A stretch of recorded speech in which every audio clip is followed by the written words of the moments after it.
India Iran Uzbekistan trilateral meeting. देखो अब ये क्यों हो रहा है? अब मोदी जी की किसने बदमाशी कर रखी है? मोदी जी के साथ ट्रंप ने।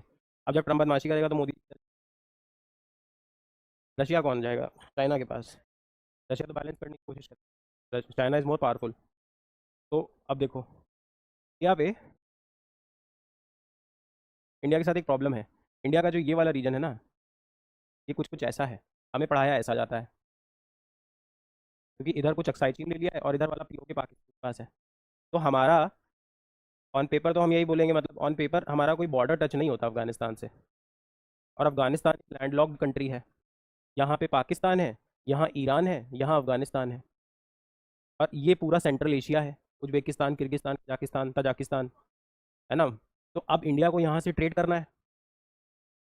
अभी हमें अगर रशिया जाना होता है तो हम यहाँ से कहीं जाते हैं, रेड सी के रास्ते ऐसे ऐसे से रशिया जाते हैं या सेंट्रल एशिया जाते हैं।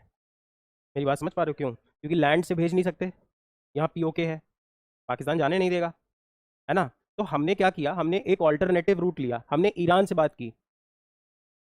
और Iran is always anti US, बता रखा है। यूएस तीन चार कंट्रीज को अपना दुश्मन मानता है। रशिया, चाइना को तो मानता है बट पेपर पे इनको तो मानता ही है। Russia, Iran, south Sudan, north Korea. China तो है ही, बट ये तो एकदम पेपर पे ही उनके डोंट अलाउ एनीथिंग। तो इन्होंने एक एक्ट बना रखा है, बता रखा है काटसा, countering American adversaries through sanctions act, है ना। अगर आप अमेरिका के दुश्मनों के साथ ट्रेड करोगे तो will sanction you, will punish you. तभी तो मोदी जब ऑयल, इंडिया ऑयल खरीद रहा है रशिया से, तो यही बोल रहा है कि हम, जब इंडिया बोल रहा है कि why are you putting so much of tariff on us, तो ये थोड़ी बोल रहा है मेरे को प्रेशर डालना है तुम पे। ये कैसे बोल देगा? तो बोल रहा है तुम ऑयल क्यों खरीद रहे हो? समझ रहे हो डिप्लोमेसी?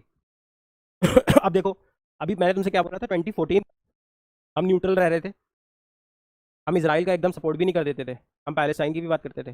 14 से हमने फॉरेन पॉलिसी शिफ्ट की, तो रातों रात तो फॉरेन पॉलिसी शिफ्ट नहीं होगी। हाँ, समय का खेल होता है।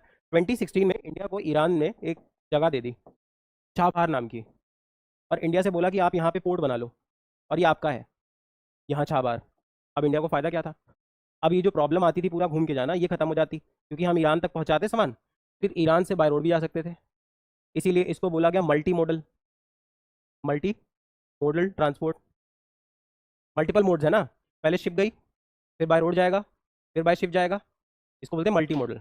जैसे तुम यहाँ से गए, पहले ट्रेन से गए, फिर तुमने शिप यूज़ की, फिर तुमने फ्लाइट पकड़ी, तो multi modal, multiple modes of transport you are using. समझ गए? तो छाबार पोर्ट पे अब जैसे इंडिया को छाबार पोर्ट मिला था तो इंडिया तो जा रहे थे, तो यूएस ने इंडिया को वो कर रखा था, काटसा से बाहर, कि कोई बात नहीं तुम छाबार बना लो, तुम छाबार बना लो, हम कुछ नहीं बोलते, क्योंकि पूरी दुनिया ने बोला ये ईरान के साथ डील कर रहा है, चलो इन पे काटसा करो। तो अब यूएस को तो आगे डील करनी है, 16 की बात है, तो यूएस ने बोला कोई बात नहीं, तुम डील तो अपना बना लो छाबार।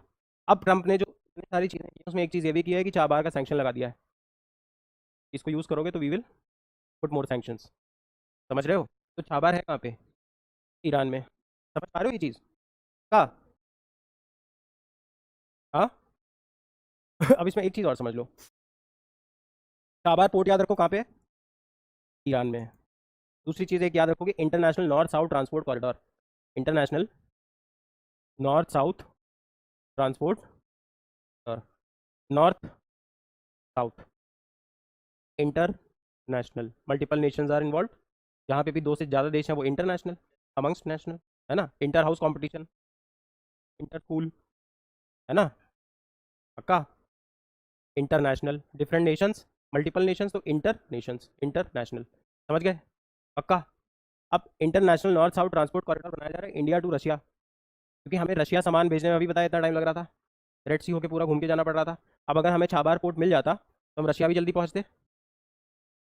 तो अब इस ऑर्डर की वजह से इसमें परेशानी होगी।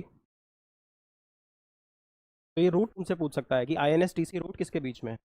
India to Russia, international north south transport corridor, Chabahar उसी का पार्ट बनेगा ना। ये बात समझ पा रहे हो कि नहीं? अरे ए से बी तक मुझे कुछ भेजना है, अभी ए से बी ऐसे जा रहा है, अब ए से बी ऐसे भेजना है, ए से बी ऐसे भेजना है, तो ए से बी जब ऐसे भेजना है तो यहाँ पे छाबार भी तो आएगा। ये जो international north south transport corridor बना है, ये वाला रेड वाला, इसमें बीच में छाबार भी तो है। अगर ये छाबार ही नहीं रहेगा तो इसका काम नहीं हो पाएगा ना पूरा सही से यूज़, वापस इसी रूट पे जाना पड़ेगा। इस रूट पे, ये रेड सी वाला एक रूट है जो ये लंबा सा रूट। और मैंने पहले भी बता रखा है, टाइम जितना ज़्यादा लगेगा प्रोडक्ट उतना एक्सपेंसिव हो जाएगा, नहीं हो जाएगा? बिल्कुल हो जाएगा। शिपमेंट कॉस्ट भी तो है, शिप उतने दिन ज़्यादा चलेगी तो ट्रांसपोर्टेशन बढ़ जाएगा, ट्रांसपोर्टेशन बढ़ जाएगा, कॉस्ट महंगा हो जाएगा प्रोडक्ट का, प्रोडक्ट कॉस्ट महंगा हो जाएगा तो वो लेस कॉम्पिटेटिव हो जाएगा।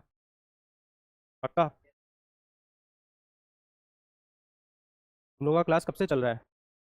10 इन द मॉर्निंग? कोई थका तो नहीं है ना? हाँ। हाँ।